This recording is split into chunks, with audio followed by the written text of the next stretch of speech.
Everyone, welcome back to the channel.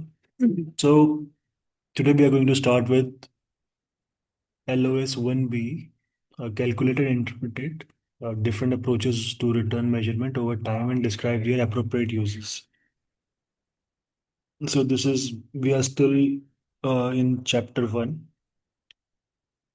rates and return. Okay, so now the rates and return, the LOS1B. So, LOS1B. Here we are going to talk about the financial assets total return, which consists of two components. One is income, and the another one is capital appreciation.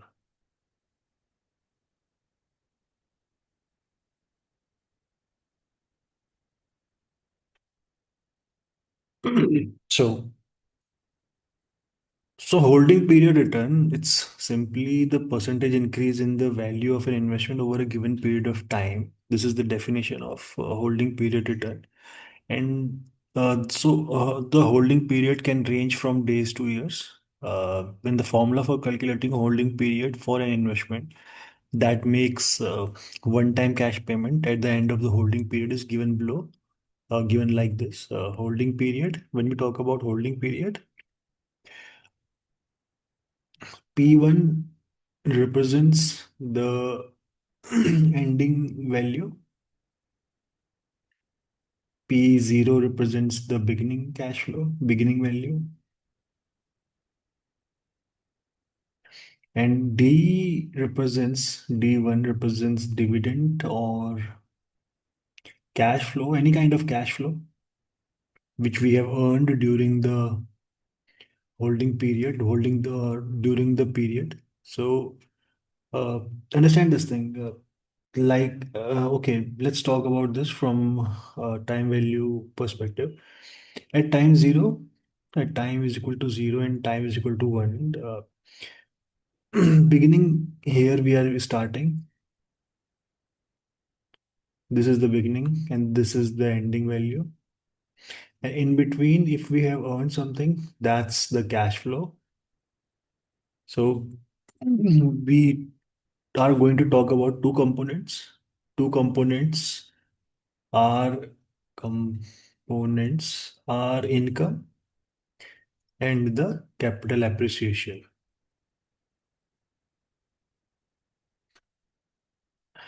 So this is what exactly this formula is talking about. So the beginning of the period, the ending value, the beginning value, we are going to subtract the beginning value from the ending value, and we are going to add back any cash flow during the period, and we will divide it by the beginning value. For multiple holding period, we do not, we actually require the returns. This is only for a case scenario where we are considering only 1 year. But when there are multiple years, we use this formula, multi-year holding period return. So here, if we are given absolute values from 100 to the investment has from at point 123 from 100 to 110 to 130 to 120 again. So we need to first calculate uh, we need to calculate the rates here, and then we will be able to calculate the multiple holding period return. And this is actually this is actually the trickiest part, and you need to understand this thing. Okay, so let's start with the one example where we will be applying this concept. So first example here is, assume we buy a stock of $50. 6 months later, the stock price goes up by 53 and we received a dividend of $2 to calculate the holding period return. And look at the formula here. So if you want to calculate the holding period return, we will simply plug in these numbers into the holding period formula. So ending value is 53. We have increased our capital by $3, but there was a $2 cash flow also. So sum total, we have increased our capital by 55 minus 50 upon 50. So this is 5 by 50.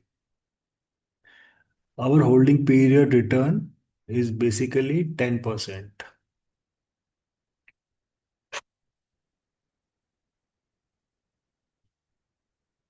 And when we talk about multiple holding periods, multi-year holding periods, multi-year HPR. So um, this is how we actually do this. If there was an investment which uh, increased in the first year, it increased to 20%. The second year, it decreased to by 8%, and in the third year, it decreased by 1%. So we are going to calculate the multi-year holding period return using these percentage numbers. So first year, it's going to be 1 plus 0.2 multiplied by 1 minus 0.08 multiplied with 1 minus 0.01. This is going to give us 1.02. This is going to give us 0.92, and this is going to give us 0.99. Now, minus 1 out of everything, minus 1, minus 1. If we calculate this thing first,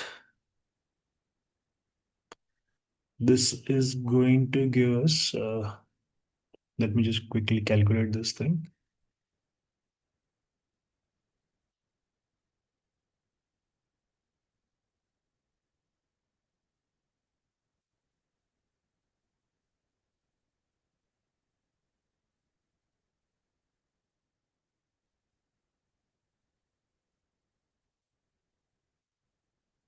So this is equal to 0.929016, and we need to subtract 1 out of it.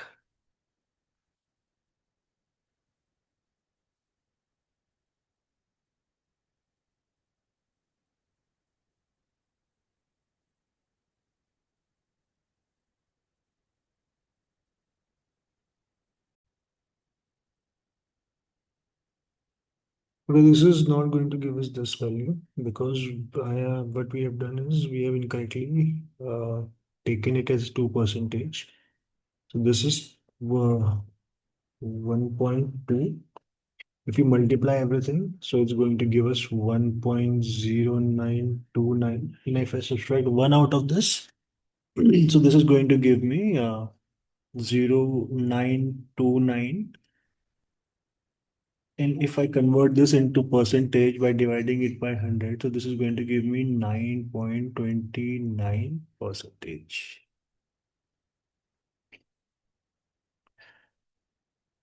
I hope this is clear. This is how we apply the holding period and the multi-year holding period returns. This is how we use these concepts. So why multi-holding period? Because sometimes a holding period return can be computed for a period longer than 1 year. And if you need to calculate, if you come across these kind of calculations where there are multiple uh, interest annual growth rates, so you can use multiple holding period return.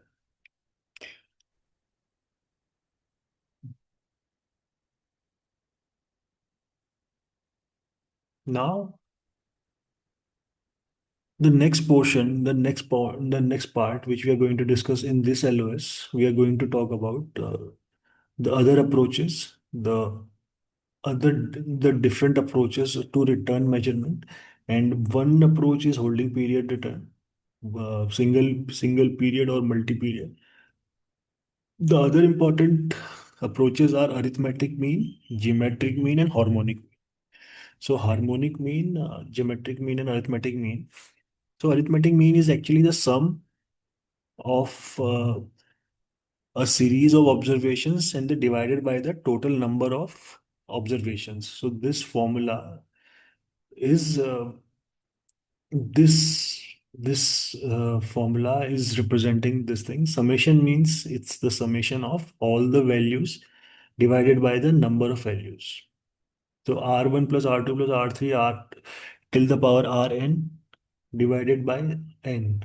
So this is what arithmetic mean the formula represents.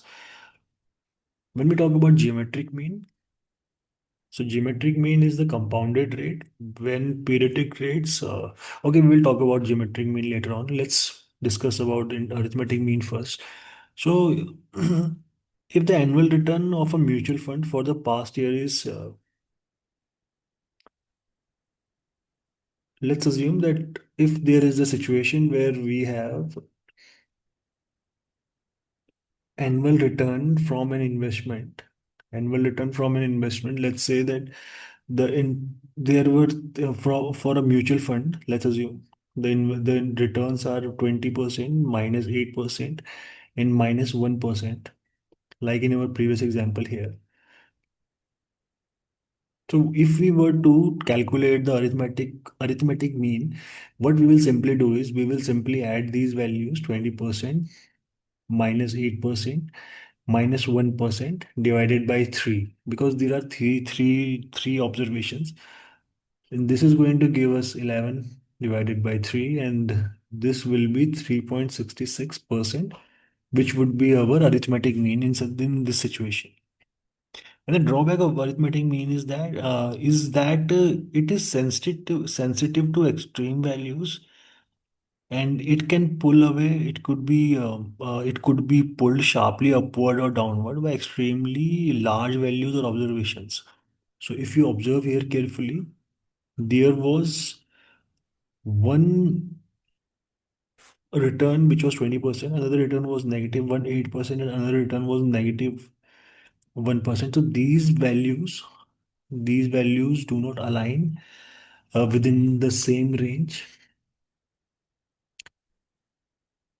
So outliers, so if we are talking about return, so these returns should be somewhere in between, in the middle, around the mean. But here one value is 20%, another value is 8%, and another value is minus 1%. So if you were to do an arithmetic mean of these values, this will take you to 3.66, but this doesn't even gives you the right picture. So arithmetic mean is very much sensitive to outliers. So these are outliers, and minus one does gives. Minus one is. If we were to only this much data does not tell us anything. So arithmetic mean is very much sensitive to outliers. Understand this thing. So this is why when we talk about arithmetic mean, we also talk about measures to take when there are outliers. So when there are outliers in the arithmetic mean, what we can do is uh, we can do nothing. We can use the data without any adjustment, or we can delete the outliers. We can delete the outliers, and if we delete the outliers, we can replace those outliers with other values. And this does looks like a good access. This does looks like good practice. But if we are doing nothing, which is also appropriate because extreme values could be genuine. If we delete the outliers, we have three options. I'm saying that we do nothing, we delete the outliers, And the third option is that we replace the outliers. We can delete. If we are doing nothing, it's okay, because at times outliers also make sense. But if we are deleting the outliers, so deleting the outliers means that we are excluding the extreme observations, and this is what actually represents a trimmed mean, trimmed mean, trimmed or vincerized mean. So we are decreasing the effect of outliers. So we are trimming. We are a trimmed mean actually excludes a stated percentage of the lowest and the highest value, and then calculates the arithmetic mean for the remaining of the values. So this is what trimmed or vinsorized mean actually represents. And if we so trimmed mean means remove the effect of outliers by deleting them. And if we are replacing those numbers by different numbers, that's vinsorized mean. So if we are replacing those numbers by any another value, that's vinsorized mean. It means that we are replacing the extreme observations with observations closest to them. And in a vinsorized mean, uh, assigns a stated percentage of the lowest value equal to one specific value, and a stated percentage of highest value equal to one specific value, and then computes the mean from the restated value. So this means basically that we are replacing the outlier numbers. So the outliers which are lying here and there, and this is our data, which is somewhat around in between the mean center. So these values, we are going to replace those values, and we are going to replace those values with new values which are uh, closer to our mean. So that's what vinsorized and trimmed mean represents. And the concept of trimmed and vinsorized means were not in the CFA curriculum, but now they are. So they are added. I hope you have understood what arithmetic mean is. Arithmetic mean is simply we add all the observations, you divide them by the number of observations simply, and arithmetic mean is sensitive to the outliers. So what we are going to do is there are three options. You can do nothing. You can use the outliers because outliers also make sense. You can delete the outliers. If you delete the outliers, you are trimming. So that's trimmed. And if you are replacing the outliers, that's vinsorized. Now let's talk about geometric mean. So geometric mean is actually so geometric mean is also one of the method to calculate returns. So geometric mean is calculated as the nth root. Nth root here and nth root. So number of observations here we are dividing them, and the number of observations we are using as the root. So if there are 10 values, this n is going to be 10th root of all these values. And then we are going to subtract -1, because here we are actually adding 1 in the rate. So at the end of the calculation we are going to subtract -1 out of the equation. The definition of geometric mean is that it is a compound rate. When periodic rates of return vary from period to period, the geometric mean will have a less value than the arithmetic mean. Okay, let's see how and why it does have a lesser value than an arithmetic mean. Okay, we do have an example, I believe. Okay. So here in this example, the return over last 4 period for a given stock is 10, 8, -5 and -2. Negative return of -5, and all these values are positive return. So the how we are going to calculate the geometric mean? Nth root of nth root is fourth of these values, 1.10 multiply by 1.08 multiply by 0.95, because this is a negative value, multiply by 1.02. 0.95,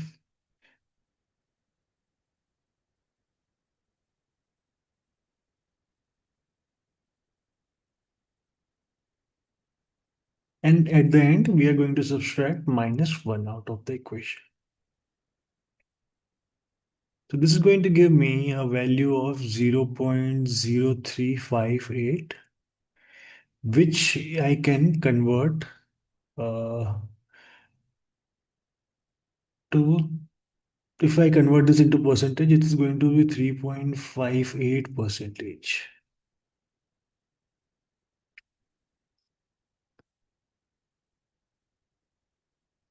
So this is how actually we do the geometric mean. We calculate the geometric mean.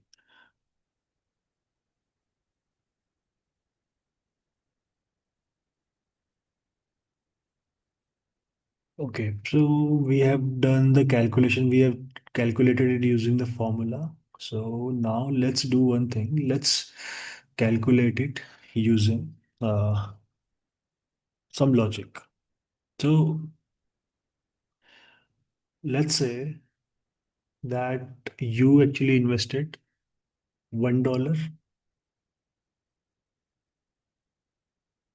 At the end of 1 year, your $1 has become 1.10.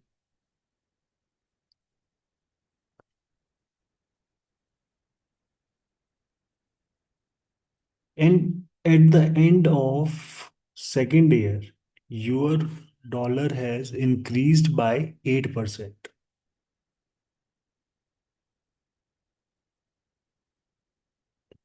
So it has increased by 8%. This means 1.1 has increased by 1.08%. And this is going to give you 1.1988.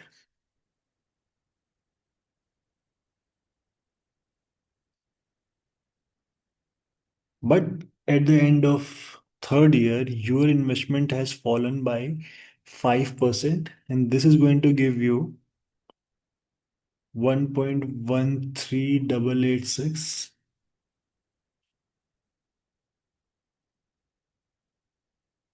And later on, your investment has actually increased by 2% only.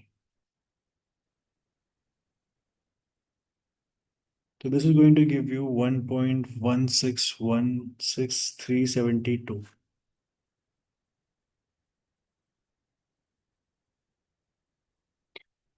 Now, if you take everything into consideration and calculate, so this is going to give you a return of 3.58% only.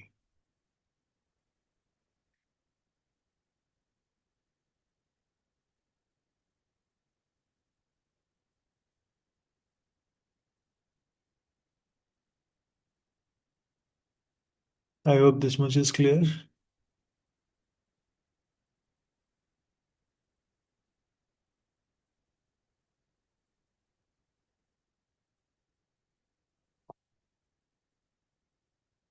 Okay, so let's now move to one more question, where we are going to calculate the return using what mean should we use. There is one more question. The portfolio return for the past 2 years were 100% in year one and 50% in year two. So what would be the uh, best approach here? See, these whensoever we have numbers in percentage form, we will if we use geometric mean here in this situation, this is a trick question. If I'm saying that something has increased by 100% in the first year and decreased by 50% in the second year, if we use the geometric mean here, so which is 1.1, no, 1 plus 1, this is going to be 100%. And if I multiply this by 50%, So the investment has increased by 100%. This means 1 plus 1. Because this is representing 100% increase, we are going to multiply it by 1 minus 0.5. And if I do the square root of this and subtract 1 out of it, out of the equation, this is going to give me 2 into 0.5 minus 1, and this is going to give me 0% return, which is actually wrong. So in these kind of situations, in single period returns, geometric mean maybe means is appropriate to measure past performance over multiple periods, but in these kind of situations, we cannot apply geometric mean. And if we apply the arithmetic mean, this means 100 minus 50 upon 2 is equals to 25%. So arithmetic mean is going to give me this kind of return. Geometric mean is going to give me this return. So in these kind of situations, we apply harmonic mean. So harmonic mean, let's talk about harmonic mean now.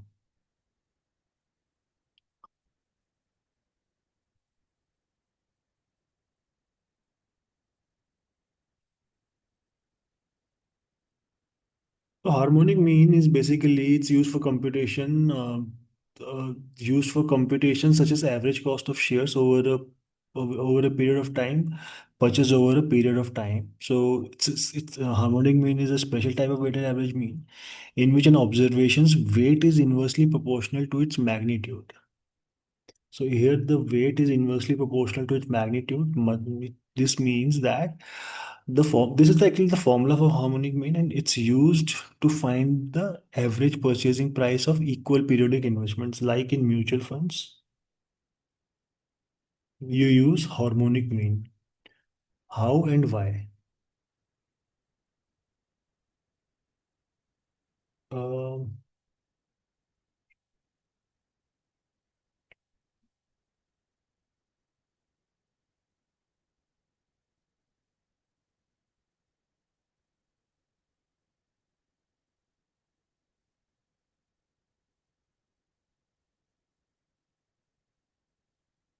okay, so here is example. So we will be using harmonic mean, and we will see how the harmonic mean is applied in such kind of situations.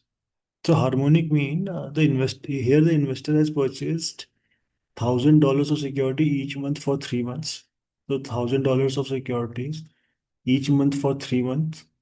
So initially, he has share price was $10, then the share price was $15, and the share price was $20. So the share price was $10, $15, and $20. So this means how many shares he has purchased. So here he has purchased 100 shares. Here, if you calculate, he has purchased less than 100 shares. And here he has purchased somewhere around 50 shares.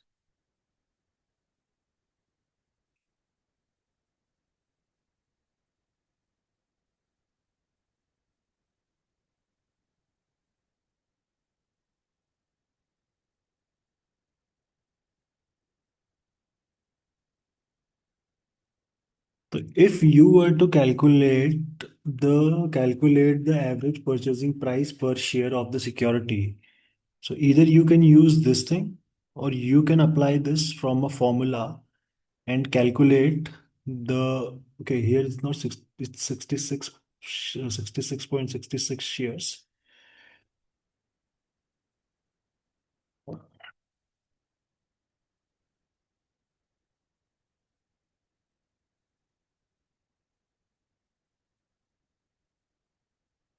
So here what you can do is either you can calculate everything, you can divide 3000 buy 100 plus 66.66 plus 50 shares. Or either you can do is you can apply the harmonic mean formula. So harmonic mean formula, if you look here, the mean formula is the average cost of shares purchased over time. It's used for that. And weighted average mean, weighted mean, weighted mean in which the observations weighted inversely proportional to its magnitude. So here, weighted average mean, the investor's weight is inversely proportional to its magnitude. This means that there are three investments. First investment $10, second investment $15, and third investment is $20. This is going to give me uh, uh, and average value of 13.85 if we solve this thing. First, you need to solve this portion, then you divide this, then you divide 3 by this portion. So N is the number of securities, N is the number of transactions, and $1,000 for 3 months. N is the time here, and these are the inversely proportional weights. This is how, even if you apply this formula, you will be able to achieve the same results. So if you add 100 plus 50 plus 66,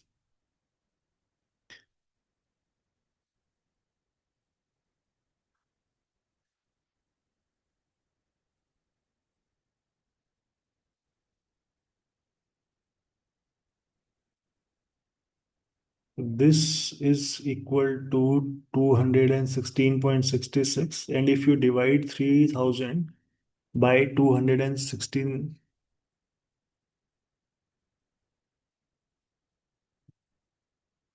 this is going to give me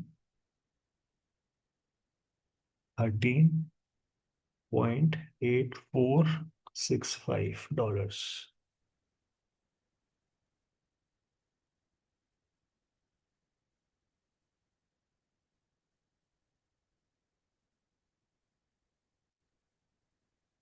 I hope this actually is something you need to pay attention to. Uh, Harmonic mean, arithmetic mean, geometric mean, along with holding period, returns.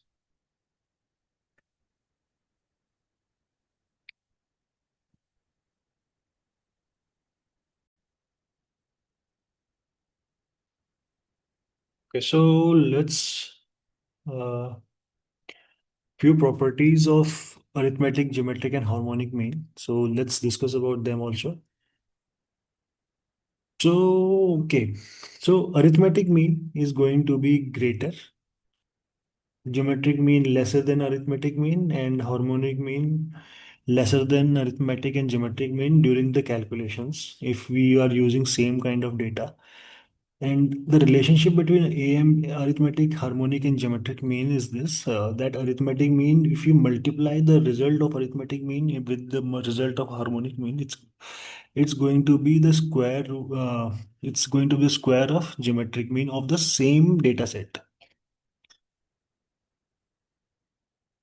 And remember that I'm talking about same data set, not about different data set, but the same data set. If we use all, if we calculate all three means, all three kind of averages, mean is basically something. Mean is equal to average. We are average finding average, but there are situations where there are numbers. These are absolute numbers, and there are situations where there are percentages or rates. So you cannot average out rates just like we average out absolute numbers. So average arithmetic mean is basically used when we are averaging absolute numbers, and geometric mean and harmonic geometric mean basically is helpful when we are averaging percentage numbers, percentage rates. And the application of harmonic mean is way too different than arithmetic and geometric mean. So which mean to use when? So if there is a single period or cross-sectional data, so you can use geometric arithmetic mean. Arithmetic mean is more sensible to use in those kind of situations. When we talk about geometric mean, that should be used when we have time series data. Time series data means the time series data means throughout multiple times. So that's time series. Time series means through multiple times 0, 1, 2, 3, 4, 5. If the data is for 5 years percentage numbers, then it will be more sensible to use uh, geometric mean. And harmonic mean should be used to find average purchasing price for equal periodic investments, like in mutual funds. Just remember mutual funds. So if you find anything, if you find a situation where you are paying a constant amount throughout, and in those kind of situations, always use the harmonic mean.